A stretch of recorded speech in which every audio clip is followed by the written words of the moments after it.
جنگ خندق کے دوران جبکہ خندق کھودی جا رہی ہے، حضرت جابر بن عبداللہ رضی اللہ تعالیٰ عنہ کا ایک بیان ہمیں ملتا ہے صحیح بخاری میں کہ ایک چٹان راستے میں حائل ہو اور کسی نے بڑی کوشش کی اسے توڑنے کی، بہرحال بڑی مضبوط تھی۔ نبی کریم صلی اللہ علیہ وسلم کو اطلاع دی گئی آپ تشریف لائے، حالانکہ آپ کے جسم پر، آپ کے پیٹ پر اس وقت پتھر بندھا ہوا تھا اور آپ نے تقریباً 2-3 دن سے کچھ کھایا نہیں تھا۔ نبی کریم صلی اللہ علیہ وسلم نے کدال لے کر پہلی ضرب لگائی، اتفاق سے حضرت سلمان فارسی رضی اللہ تعالیٰ عنہ قریب میں تھے، انہوں نے چنگاریاں تو اڑیں لیکن انہوں نے دیکھا کہ دور تک روشنی پھیل گئی، یہ صرف انہیں نظر آیا۔ نبی کریم صلی اللہ علیہ وسلم نے اللہ اکبر کی تکبیر کا نعرہ بلند کیا، دوسری ضرب لگائی، پھر روشنی پھیلی، نبی کریم صلی اللہ علیہ وسلم پھر تکبیر کہی، تیسری ضرب میں چٹان ٹوٹ گئی۔ بعد میں حضرت سلمان فارسی نے عرض کیا کہ اللہ کے رسول، چٹان کے ٹوٹتے وقت میں نے 3 مرتبہ روشنی کو پھیلتے ہوئے دیکھا ہے۔ تو آپ نے فرمایا کہ تم نے دیکھا؟ جب میں نے پہلی ضرب لگائی تو مجھے بتایا گیا کہ ایران کے محل میری امت کے لیے فتح کر دیے گئے، مفتوح۔ دوسری ضرب میں روم کے محلات اور تیسری ضرب میں یمن کے محل۔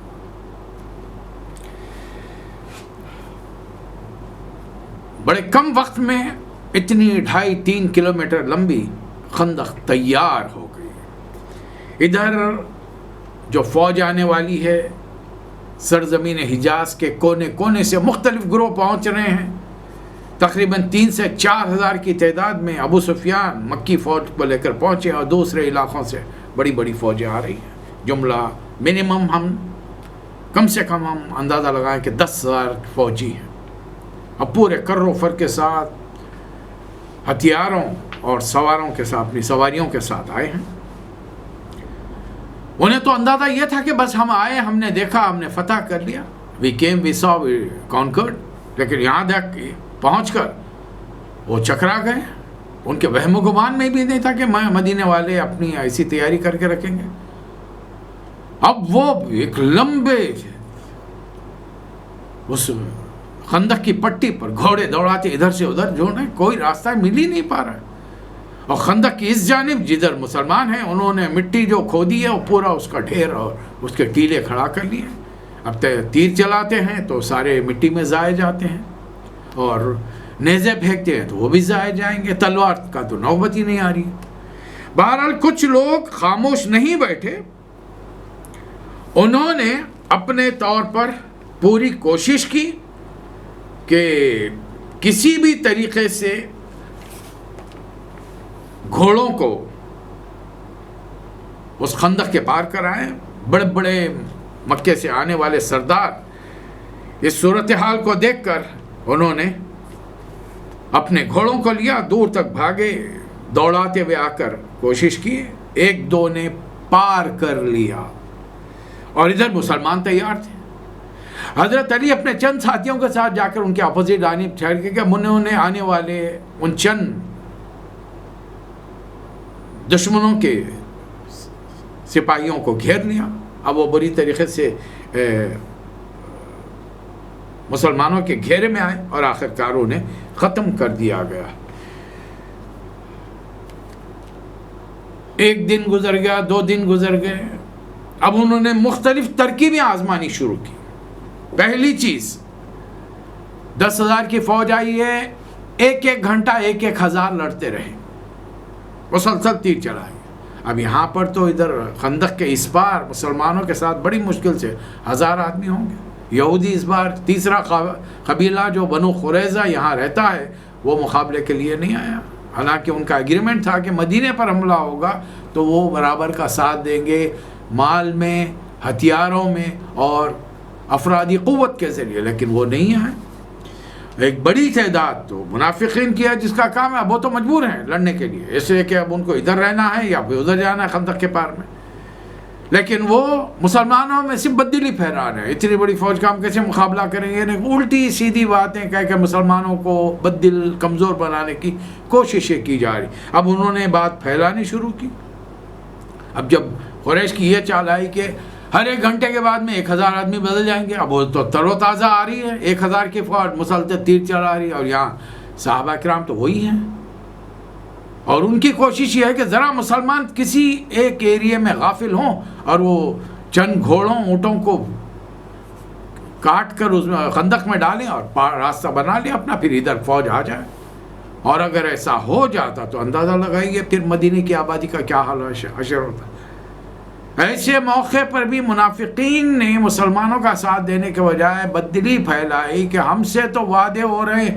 محمد نبی کریم صلی اللہ علیہ وسلم کو تفسیر کیے، ہمیں تو خوشخبریاں دی جا رہی ہیں کہ ایران فتح ہو گیا، روم فتح ہوگا، یمن فتح ہوگا، اور یہاں تک ہاتھ بتا کر کہہ رہے ہیں کہ ہم کو تو بیت الخلا جانے کی بھی مہلت نہیں مل رہی ہے. آخر کار ان میں سے کچھ نے ہیلے بہانے شروع کیے کہ ہمارے گھر خطرے میں، ہم جانا چاہ رہے ہیں. ہم نبی صلی اللہ علیہ وسلم نے کچھ کہا نہیں ان کو. ہفتے سے زیادہ گزر گیا. اب یہ جو اتنی بڑی فوج آئی تھی اپنے ساتھ کھانے پینے کا اتنا سامان نہیں لائی تھی، نہ فوجیوں کے لیے نہ سواریوں کے لیے. ظاہر ہے سینکڑوں گھوڑے ہیں 10,000 کی فوج میں، ہزاروں اونٹ ہیں، تو پھر ان کو کیا کھلائیں گے؟ ان لوگوں نے تو جس طرف یہ ٹھہرے تھے ادھر کا پورا جنگل صاف کر دیا جانوروں نے. اب آخر کار وہ جو یہودی آئے تھے انہوں نے اثر نو اپنی چالیں شروع کر دی. ان کے کچھ ساتھی جن میں ایک نام ملتا ہے حوی بن اخطب، یا اور ایک دوسرا ساتھی، یہ اس نے کہا کہ میں تمہارے ساتھ رہوں گا یہاں پر، تم لوگ حملہ کرو. بنو قریظہ کے سردار نے منع کر دیا. ابھی تک میں نے معاہدے میں محمد کو صلی اللہ علیہ وسلم کسی قسم کی کوئی کمی بیشی کرتے ہوئے نہیں دیکھا ہے. جب معاہدہ لکھا گیا اس کے مطابق ہم اور وہ دونوں عمل کر رہے ہیں، اور میں ان سے وعدہ خلافی نہیں کروں. بار بار آنا جانا رہا، اور آخر میں انہوں نے یہ کہہ کر تڑی دی کہ دیکھو یہ آخری موقع ہے اسلام کی ابھرتی ہوئی اس طاقت کو ختم کرنے کا، ورنہ یہ لوگ ایک بار یہ فوج واپس چلی گئی تم زندگی بھر ان مسلمانوں کے غلام بن کر رہو گے، محمد اور ان کے ساتھیوں کے غلام بن کر رہو گے صلی اللہ علیہ وسلم. آخر کار وہ یہودیت کی جو فطرت ہوتی ہے خباثت کی، وہ پھر رنگ لائی اور انہوں نے باقاعدہ شیطانی شروع کی. اپنے ایک آدمی کو بھیجا. یہودیوں کی اس آبادی کے قریب میں ایک قلعہ تھا جہاں پر نبی کریم صلی اللہ علیہ وسلم نے خواتین اور بچوں کو ٹھہرایا تھا، اور ان کی حفاظت کے لیے ایک صحابی شاعر اسلام حضرت حسین بن ثابت رضی اللہ تعالیٰ عنہ کو رکھا. اب یہ شاعر آدمی ہیں، ان کا میدان جنگ سے تلوار سے کوئی تعلق نہیں. قلعے کی دیوار پر سے حضرت صفیہ رضی اللہ تعالی عنہا، حضرت نبی کریم صلی اللہ علیہ وسلم کی پھوپھی حضرت زبیر کی والدہ، انہوں نے دیکھا کہ ایک یہودی چھپتا چھپاتا آ رہا ہے خبر لینے کے لیے. انہوں نے حضرت حسین بن ثابت سے کہا کہ وہ آ رہا ہے، اوپر سے پتھر پھینک کر اسے مار ڈالو. حضرت حسین بن ثابت رضی اللہ تعالیٰ نے صاف کہہ دیا کہ بھائی لڑائی جھگڑے سے میرا کوئی تعلق نہیں. آخر حضرت صفیہ آگے بڑھی، انہوں نے دیکھا جیسے ہی وہ یہودی دیوار کے قریب آیا انہوں نے اوپر سے ایک بڑا پتھر اس پر گرا دیا. پتھر اس کے سر پر گرا، وہ گرا کے مر گیا. حضرت صفیہ نے کہا کہ نیچے جاؤ حسین اور جا کر اس یہودی کا سر کاٹ کے لاؤ. انہوں نے کہا کہ یہ کام میں نہیں کر سکتا. حضرت صفیہ خود نیچے گئی، اس یہودی کے سر کو کاٹا، اوپر لائیں، دیوار پر کھڑے رہ کر پوری قوت سے یہودیوں کی بستی کی طرف پھینک دیا. جب اس یہودی کا کٹا ہوا سر ان بستی والوں نے پایا تو ان کے دل پر ایک ہیبت بیٹھ گئی کہ کچھ حفاظت کرنے والے مرد بھی یہاں موجود ہیں. لیکن وہ غداری پر آمادہ تھے. ایسے موقع پر نبی کریم صلی اللہ علیہ وسلم نے اوس اور خزرج کے کچھ لوگوں کو بھیجا، کہا کہ جا کر معلوم کرو کہ وہ لوگ عہد پر معاہدے پر قائم ہیں یا نہیں. اگر وہ معاہدے پر قائم ہیں تو خاموش بیٹھ جاؤ، اور اگر قائم نہیں ہے تو عزل و قارا کہو. یعنی نبی کریم صلی اللہ علیہ وسلم سے کچھ قبیلے والوں نے آ کر درخواست کی کہ دین سکھانے کے لیے ہمیں کچھ لوگوں کو ہماری جانب بھیجیے. نبی کریم صلی اللہ علیہ وسلم نے اصحاب صفہ میں سے 60 افراد کو دین سکھانے کے لیے بھیجا. اچھی ٹکڑی تھی صحابہ اکرام کی، جن میں سے کافی سے زیادہ قرآ تھے.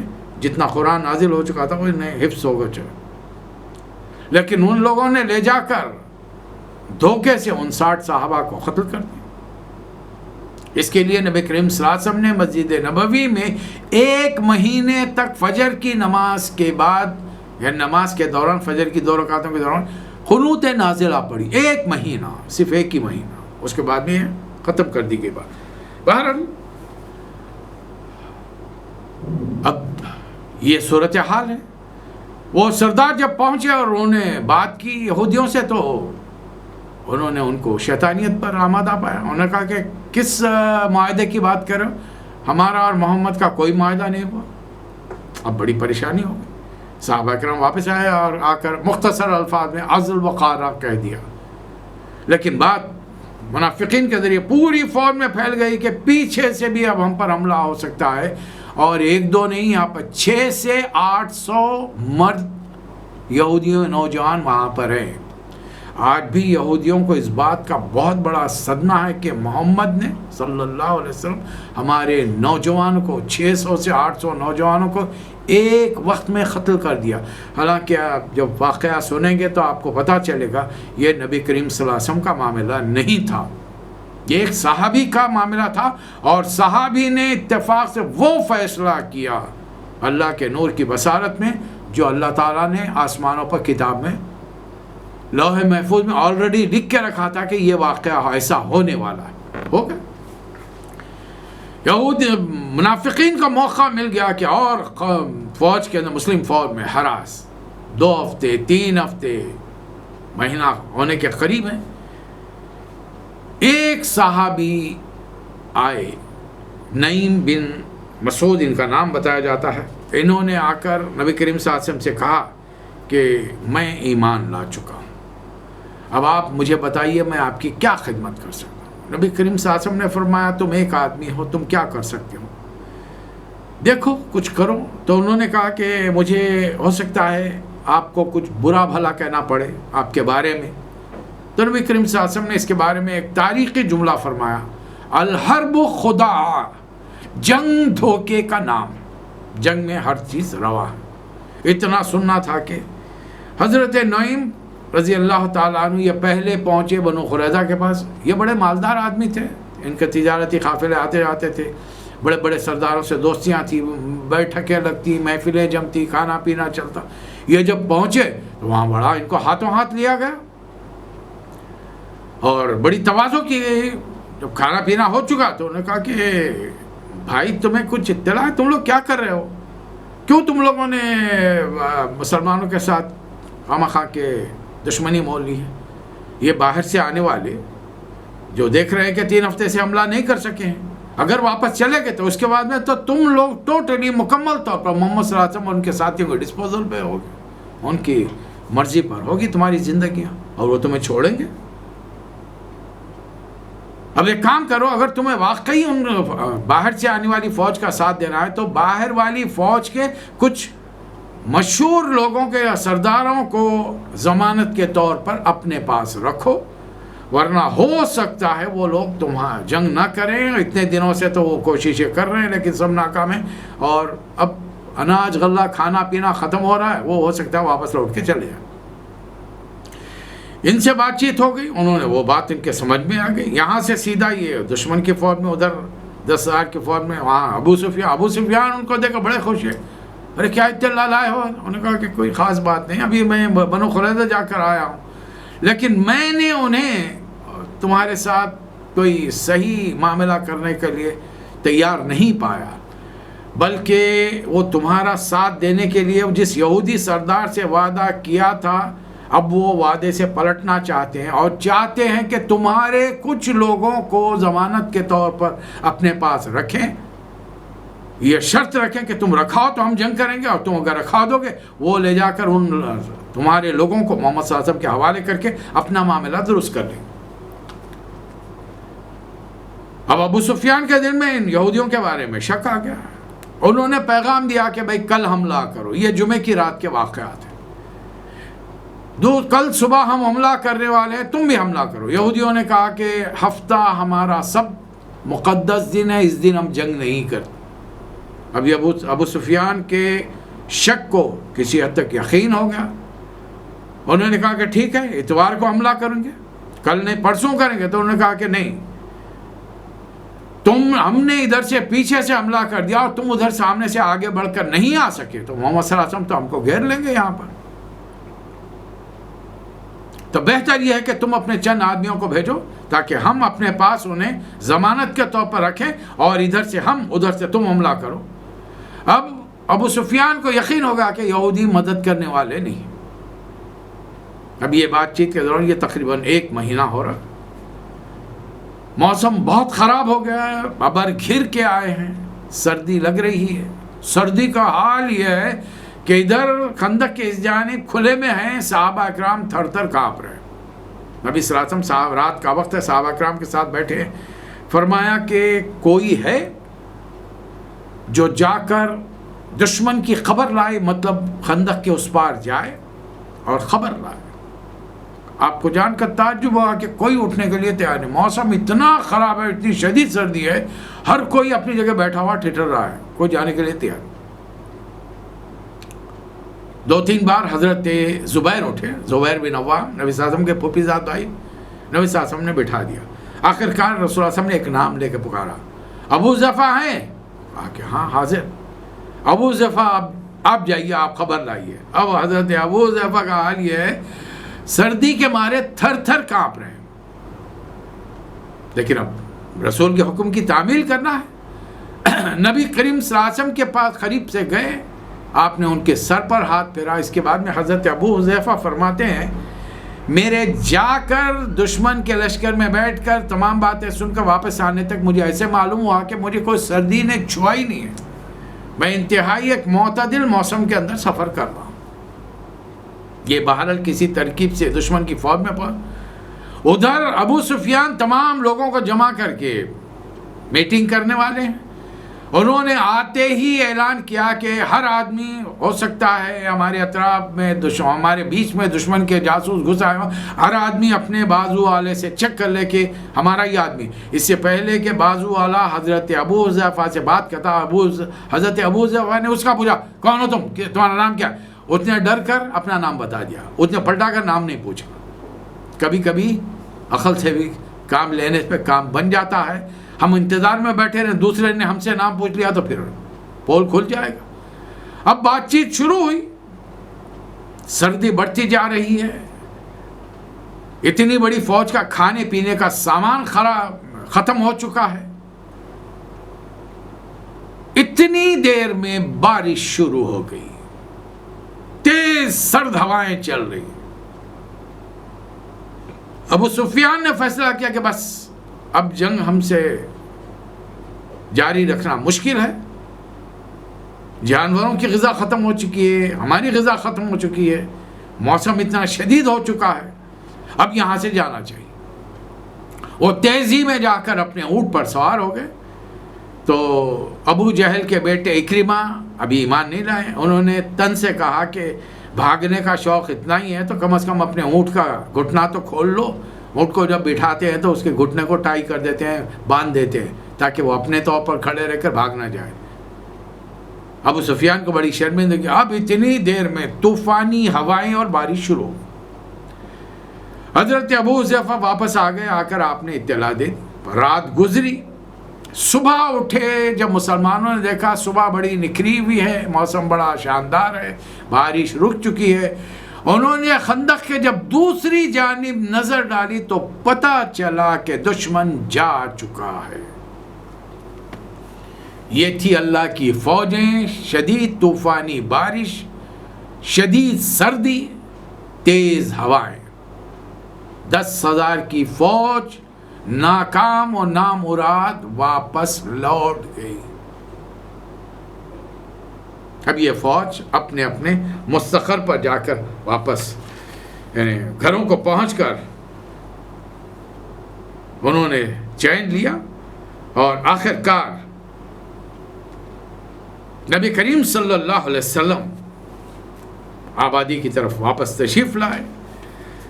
ابھی اندر پہنچے ہیں نبی کریم صلی اللہ علیہ وسلم نے جنگی لباس اتارنے والے ہیں کہ جبرائیل پہنچے، گرد و غبار میں ہیں، اور فرمایا کہ اللہ کا حکم ہے اے نبی صلی اللہ علیہ وسلم اسی وقت بنو قریظہ کی طرف آپ چلیں.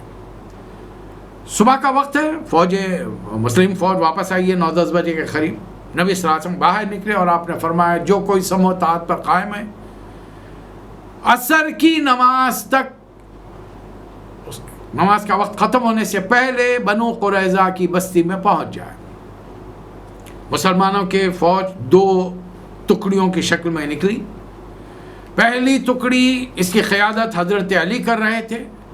ان لوگوں نے مناسب سمجھا، رسول اللہ صلی اللہ علیہ وسلم کا ایک ہی جملہ تھا، عصر کا وقت ختم ہونے سے پہلے بنو قریظہ کی وادی پہنچ جاؤ، بستی پہنچ جاؤ. حضرت علی پہنچ گئے، وہاں جا کر نماز ادا کی. اور تمام جیسی یہودیوں نے دیکھا کہ مسلمانوں کی فوج آئی تھوڑی سی ٹکڑی ہے، اور وہ اپنی گڑیوں میں چڑھے. انہوں نے نبی صلی اللہ علیہ وسلم کو اور مسلمانوں کو بہت برا بھلا کہا. دوسری ٹکڑی جو نکلی، انہوں نے دیکھا کہ کافی وقت ہے، تو انہوں نے پہلے نماز پڑھی اور عصر کا وقت ختم ہونے سے پہلے بنو قریظہ پہنچ گئے. دیکھیے الفاظ ایک ہی ہیں رسول اللہ صلی اللہ علیہ وسلم کے، ایک ہی حکم دیا. دونوں بٹالین کو الگ الگ حکم نہیں دیا، دونوں بٹالین کی موجودگی میں ایک ہی حکم دیا. سمجھنے والوں نے اپنے اپنے طریقے سے سمجھا. اور بڑی دلچسپ بات یہ ہے کہ جب نبی صلی اللہ علیہ وسلم وہاں پہنچے دوسری بٹالین کے پہنچنے کے بعد، تو دونوں نے اپنے مسئلے کو رکھا کہ ہم پہلے بنو قریظہ کی بستی پہنچے پھر نماز پڑھی. دوسروں نے کہا کہ نماز کا وقت ہو رہا تھا، ہم نے پہلے نماز پڑھی اور عصر کا وقت ختم ہونے سے پہلے ہم بنو قریظہ کی بستی میں پہنچے. نبی کریم صلی اللہ علیہ وسلم نے خاموشی اختیار کی. کسی چیز کو اپروو کرنے کا طریقہ یہ ہے کہ آپ خاموش رہیں، اس کا مطلب ہے کہ آپ کی رضامندی ہے. اور اس کو رسول اللہ صلی اللہ علیہ وسلم کی تقریری حدیث کہتے ہیں، تحریری حدیث کہتے ہیں. اب بتائیے، عربی میں بات کہی گئی اور 2 لوگوں نے بات مان لی، 2 گروہوں نے الگ الگ ایک ہی جملے کے معنی سمجھے. اب وہاں پہنچے، اب وہ لوگ بستی میں بند ہو کے بیٹھ گئے. انہیں توقع تھی کہ کوئی مدد کے لیے آئے گا، کوئی مدد کے لیے نہیں آیا. اب ایسے موقع پر انہوں نے کہا کہ ہمارے کسی آدمی کو بھیجیے، ہم بات کرنا چاہتے ہیں. اوس کے قبیلے کے لوگوں سے بڑے تعلقات تھے. ایک صحابی گئے ابو لبابہ، ان کے جانے کے ساتھ ہی یہودیوں کی بستی میں ساری یہودی عورتیں بچے ان کے اطراف میں جمع ہو گئے. یہ آنا جانا کافی تھا، رشتہ داریاں تھیں، اور رونے پلانے لگے. بڑے سرداروں نے پوچھا بھائی کیا کرنا چاہیے، صلح کر لیں محمد سے. تو انہوں نے تو کہا کہ ہاں صلح کر لو، لیکن ہاتھ سے ایک اشارہ کیا، تم صلح کرو یا نہ کرو گردن ماری جائے گی.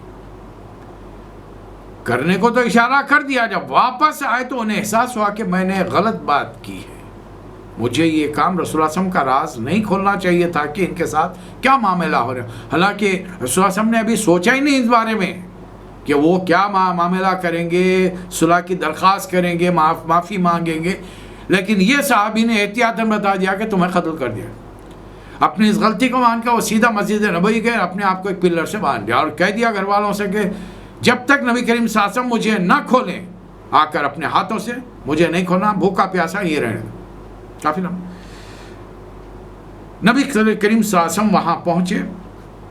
حضرت سعد بن معاذ، اوس کے سردار، جو اسی جنگ کے دوران میں ایک تیر آیا تھا، ان کی بڑی رگ پر لگ گیا، کافی زخمی ہو گئے تھے، یا جنگ احد میں انہیں لگا تھا. انہوں نے اللہ سے دعا کی، اے اللہ جب تک یہودیوں کے معاملے میں تو کوئی آخری فیصلہ نہ کر، مجھے زندہ رکھ. بڑی تکلیف کے عالم میں ہے، چلنا پھرنا میں مدینے کی آبادی میں. جب مطالبہ کیا گیا تو نبی صلی اللہ علیہ وسلم نے کہا کہ کیا یہ مناسب نہیں کہ تمہارا آدمی تمہارے لیے فیصلہ کرے. تو انہوں بڑے راضی ہو گئے، بڑے خوش ہو گئے. بنو قریظہ کے لوگ حضرت سعد کو بلایا گیا. نبی صلی اللہ علیہ وسلم صحابہ بیٹھے ہوئے ہیں. حضرت سعد کو ایک اسٹریچر پر لایا گیا. نبی کریم صلی اللہ علیہ وسلم نے صحابہ اکرام سے کہا کہ اٹھو اپنے سردار کا استقبال کرو. وہ آئے اور پھر انہیں بھیج دیا گیا کہ سعد یہ چاہتے ہیں کہ تم ان کے بارے میں فیصلہ کرو.